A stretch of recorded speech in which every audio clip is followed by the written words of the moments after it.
समस्त मिथिलावासी के सादर प्रणाम करै छी। हम रंजू मिश्रा। हम एकटा विद्यापति जी के रचना कोबर गीत लऽ कऽ अयलहुँ हेँ। आशा करै छी सब गोटे के नीक लागत। जय विद्यापति जी। नीक लागत तऽ कनि कहै जायब। सुंदर कनिया श्यामर तनिया, सुंदर कनिया रामर तनिया, सोना मुठी लागल केवार हे, नव बर नव कनिया, सुंदर कनिया रामर तनिया, सोना मुठी लागल केवार हे, नव बर नव कनिया, ताही कोबर सूत गेला दुल्हा से राम जी दुल्हा, ताही कोबर सूत गेला दुल्हा से राम जी दुल्हा, पीठी लागी सीता सुकुमारी, हे नव बर नव कनिया, संग लागल सिया सुकुमारी, हे नव बर नव कनिया, घूरी सूतो फिरी सूतो राजा जी के बेटिया, हाटी सूतो हाटी बैसू राजा जी के बेटिया, आहू घामे चादरी मालिन हे, नव बर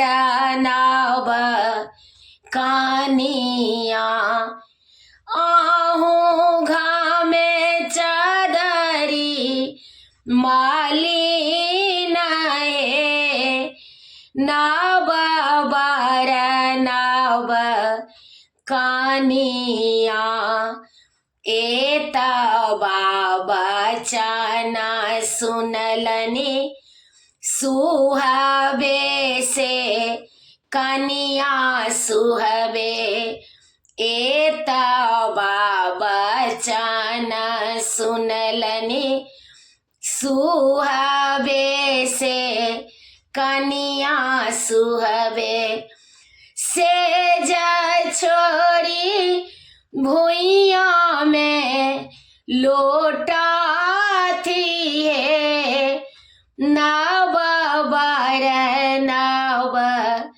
कनिया, सेज छोड़ी भुइया में लोटा थी, हे नव बर नव कनिया,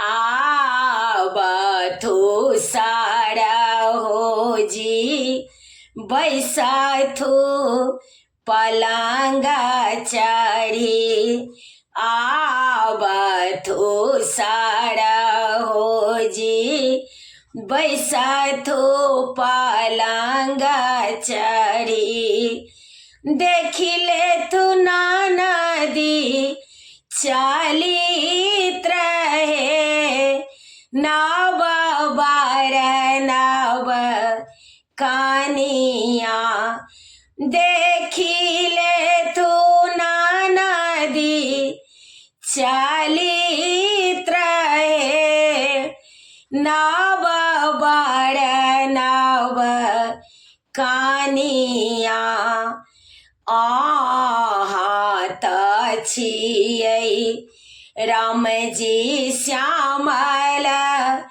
भामरवा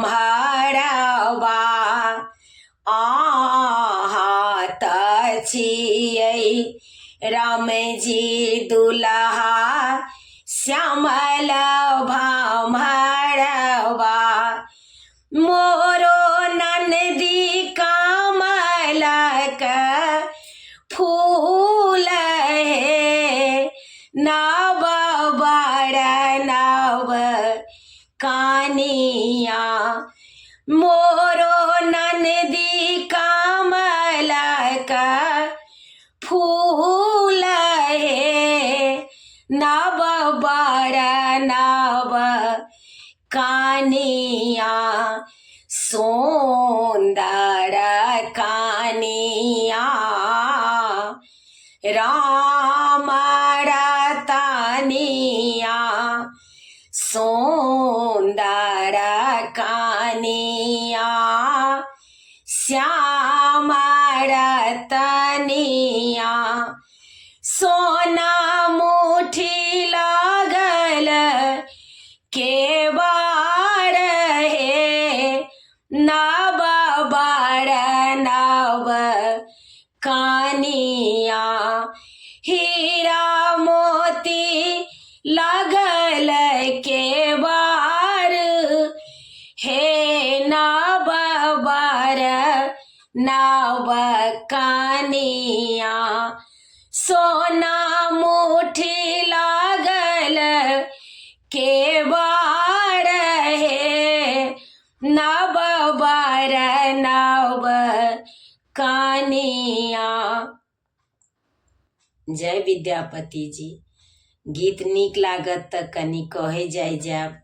हमर यूट्यूब के लिंक अछि रंजू अजय मिश्रा कऽ अहाँ सब गोटे से आग्रह अछि जे कनि सब्सक्राइब करी, जरूर सब्सक्राइब करी। प्रणाम मिथिला।